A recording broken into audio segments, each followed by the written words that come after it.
So hello everybody, Jennifer Hamey here with Jennifer L. Hamey, PA, law firm in Ellenton, Florida. Welcome back to those who have been joining me along the way, and welcome to those who this is their first viewing with me.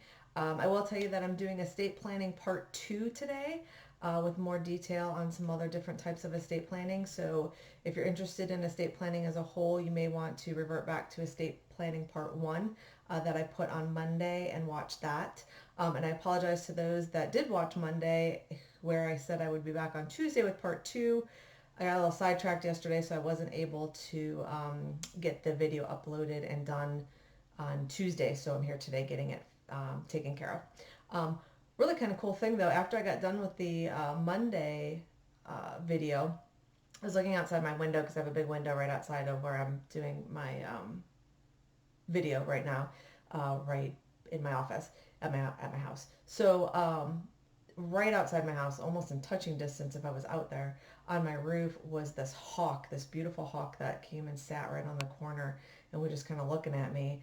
And this hawk seems to have been coming around the last probably a week or so, but the thing is so beautiful and looks so majestic, and it was just kind of cool that it happened right after I was happened to be doing the video and looking out there and seeing it. And I'm sure there's some hidden message behind what happens if you see hawks a bunch of times. I know there are with cardinals and things like that, so I'll have to look that up. But I just want to share that because I thought it was neat. So today I'm going to talk about more detailed estate planning, like I said I would from the last video.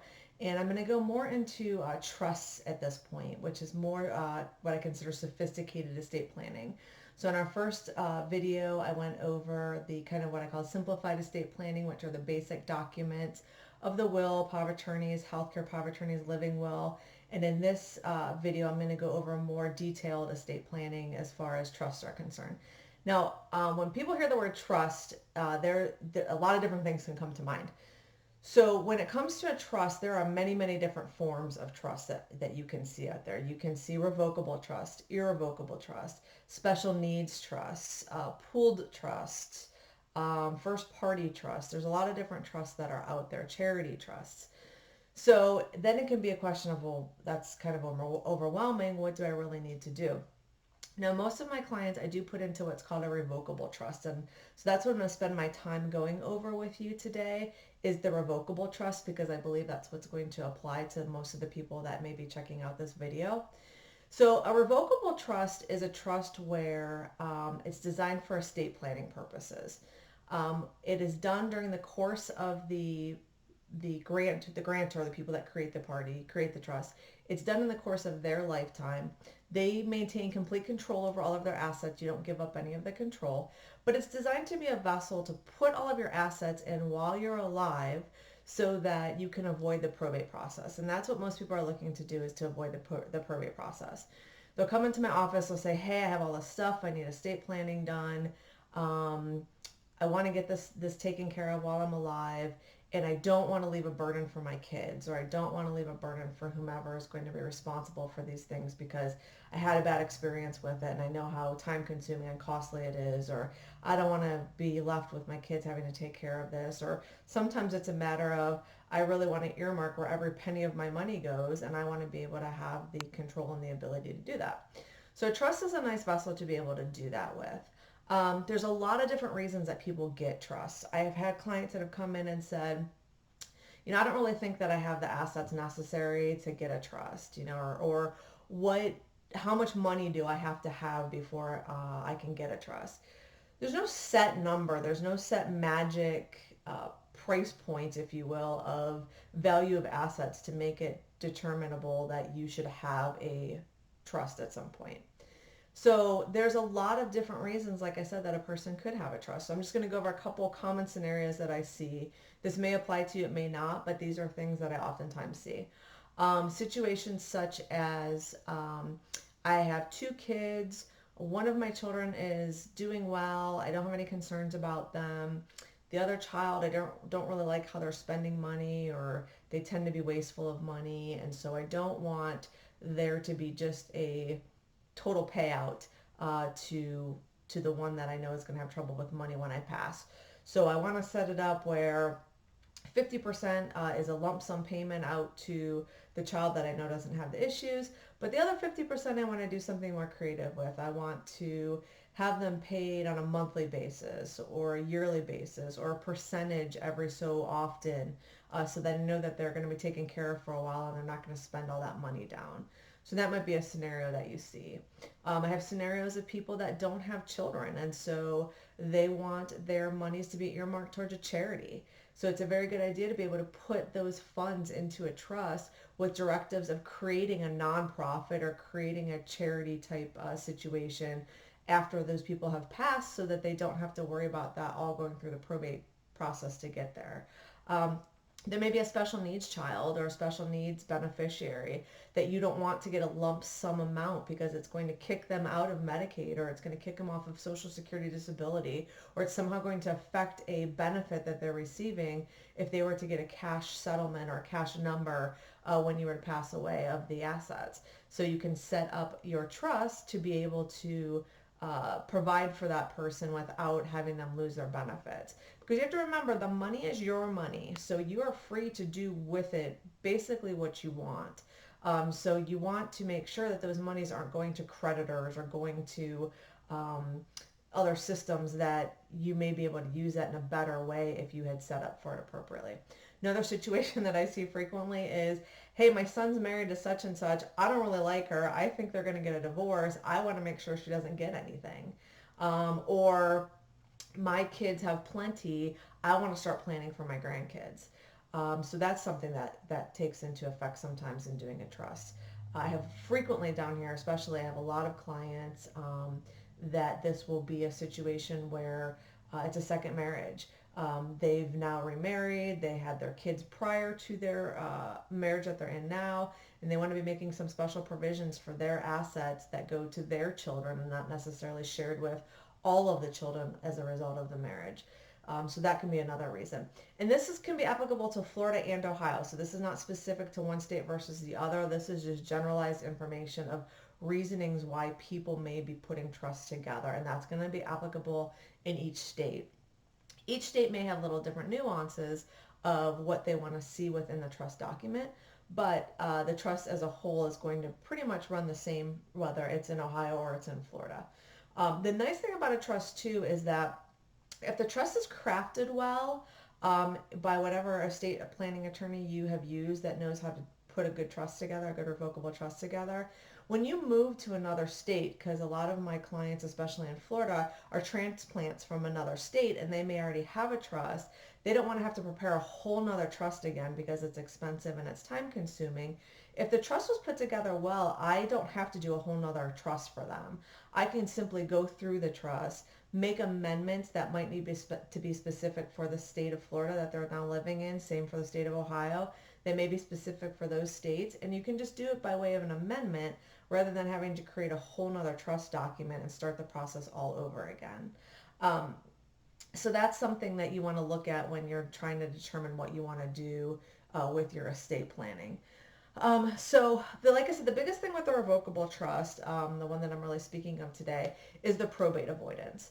So I'm just going to take a couple minutes and I'm going to talk about kind of how the probate process works and why you may want to avoid that process. And I will tell you, I have been doing this for 18 years and I've seen it across the gamut of people with different opinions. I have some clients who say, hey, I'm gone, not my problem. Whoever else is left to deal with it can deal with it. I'm not too concerned whether they have to go through probate or not.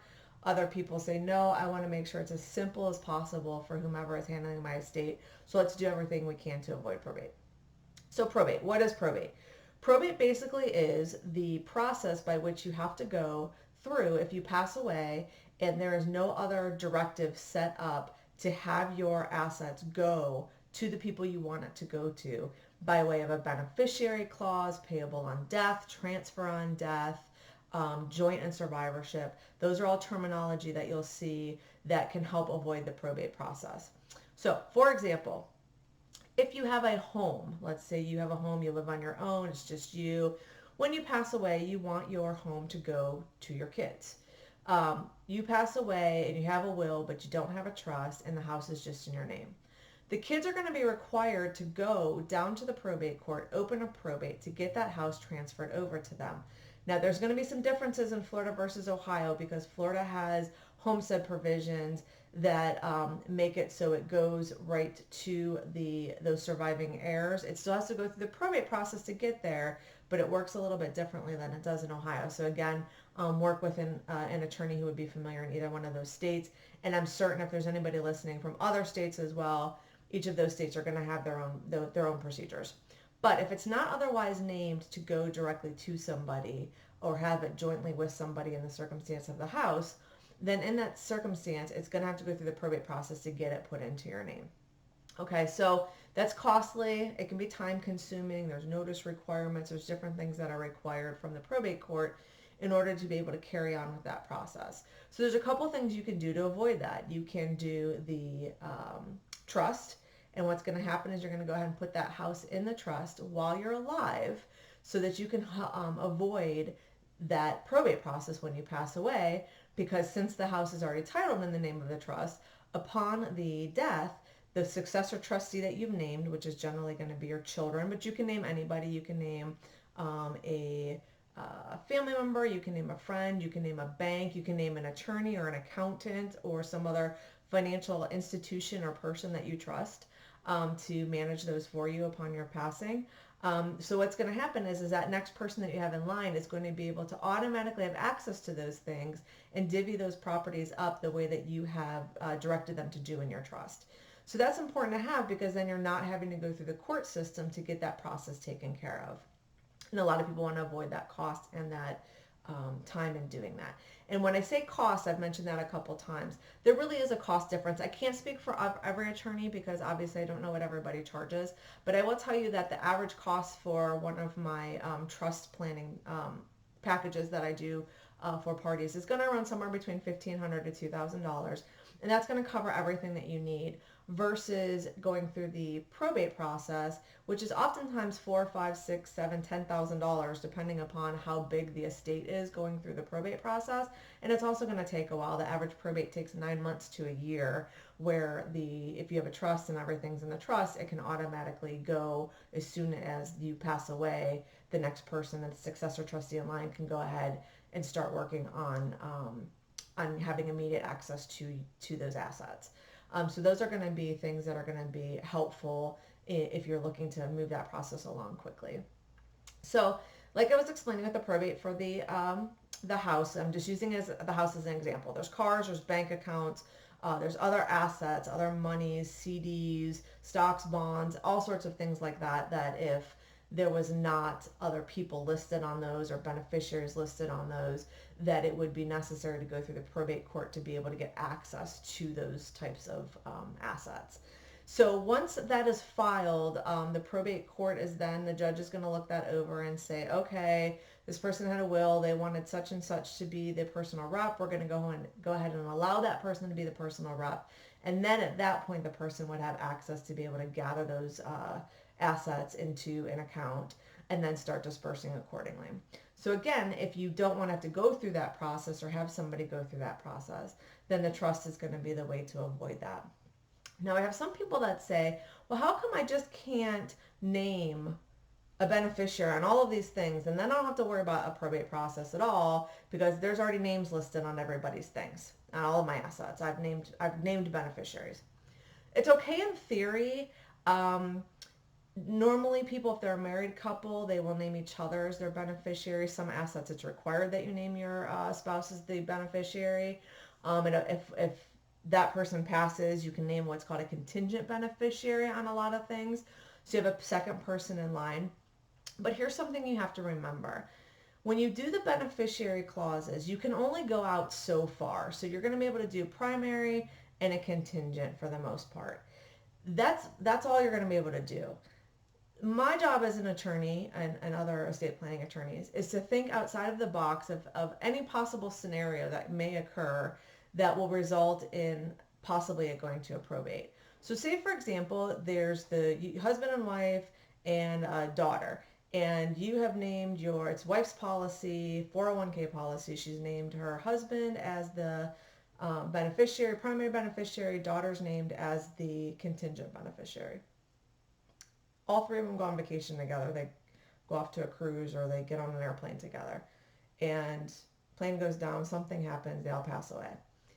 Now it's going to trigger a probate because there's no more named beneficiaries and it's going to have to go through that probate process. If you had a trust set up, you're going to avoid that because you're going to already have all of the linear lines set up for where you want it to go beyond those individual parties. Other problem with that is people will name things. They'll name a spouse, they'll name a kid, and 25 years go by. They don't think of this life insurance policy. Spouse has passed away, sometimes the kid has passed away, and they've done nothing to update those documents. Again, you're going to run into that same issue. So if you have the trust, you're going to not run into that issue. You're going to avoid that problem. So that's something that you may want to consider as well as a reason to do the trust rather than just naming beneficiaries. A big disclaimer that I like to throw out to people too is, or a point that I like to make to people is, I will sometimes there will be a situation where there will be, say, 3 kids, and one of the kids lives down close to mom.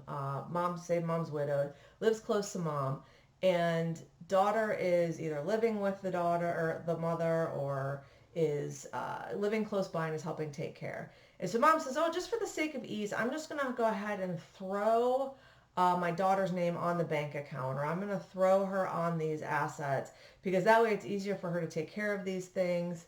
And then she's already on there, and then if something happens to me, it can just go to her, and then she'll make sure that the other 2 kids, that she divvies it up between the 3. Always a bad idea, and it's a bad idea for a few reasons. It's a bad idea because if daughter has any creditor issues, divorce issues, lawsuits pending, anything of that nature that mom is not aware of, because daughter's on that bank account name, those could be subject to some type of garnishment. So you want to avoid that, or some type of subject to a division of some sort in a divorce if there's a divorce pending. I mean, there's ways around it, but it just creates a lot of additional heartache that's not necessary on that. So you want to try to avoid that situation. The second problem is that mom is now deceased. Daughter now has this $20,000 that's sitting in a bank account that mom expected her to divide up among the other 2 siblings so that it went equally to the 3. Well, daughter's under no legal obligation whatsoever to do that. If daughter was the only other one listed on that account, when mom died, it rolled over to daughter, and daughter can keep every penny if she wants to. And that does happen more frequently than you'd realize because maybe daughter needed the money, or daughter didn't like the fact that her 2 brothers didn't help enough with mom. Daughter deems that the money should be dealt elsewhere. There's a lot of different things that can happen, and then it doesn't end up going where mom really wanted it to go. Again, if you have the trust, that's going to resolve that issue because the money is going to be, that account is going to be part of the trust, and the trust is going to direct that each is to get a third, and then the daughter or whomever was named on that account is not going to have a say as it relates to that, and it's going to go the way that mom wanted it to go. So like I said, there's a lot of different scenarios on when and where trust is going to be most advantageous for you to use, and what type of estate planning you may want to do with that.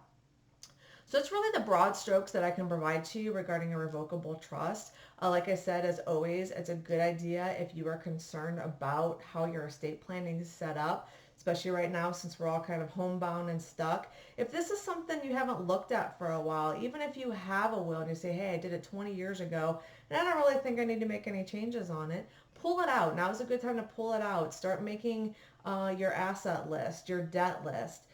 Start looking at the things that you have. Double check your beneficiaries. Do you have beneficiaries on your documents? Are they up-to-date beneficiaries? Have any of these people passed? Have any of these things changed on how you originally had it set up? These are good things to start looking into and just taking the time to do it. So I tell my clients when they come in for their estate planning appointment, I send them home with what I call their homework. It's about a 5-page document for them to fill out of general information. And I have them pull these things out so that we can start taking a look at it to make sure that things are up to date. Now is the time to do it when you're doing your estate planning. It can be a pain, But once all of that stuff is pulled out and we have all of our ducks in a row, then that document's good to go, and you know that you're set moving forward and you're not leaving a mess for somebody. So that's a good way to get around that. So again, as always, I appreciate you listening. I've had a lot of feedback, a lot of phone calls, emails, messages regarding estate planning. It's a big hot topic right now. I am going to be meeting with clients beginning again in the first week of May, hopefully, fingers crossed, because I do have a list and people are wanting to get into to get this process done. So I'm going to be doing that. But of course, if you have any questions, always feel free to message me, Facebook message me.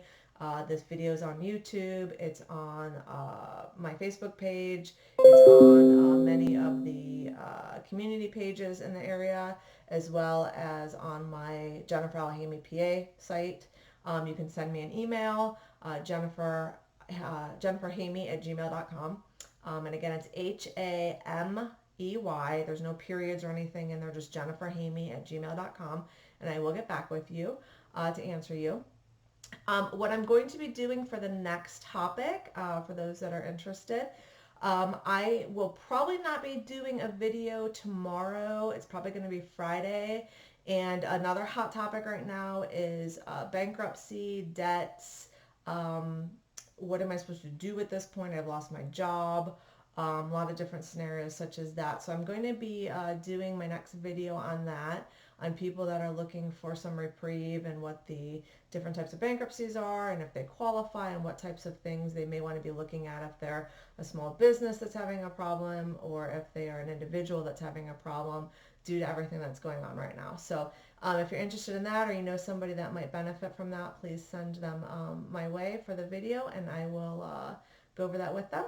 And as always, I hope you enjoy. And if you have any questions, comments, feel free to contact me. And if not, have a great day and I will talk with you soon. Thanks. Bye.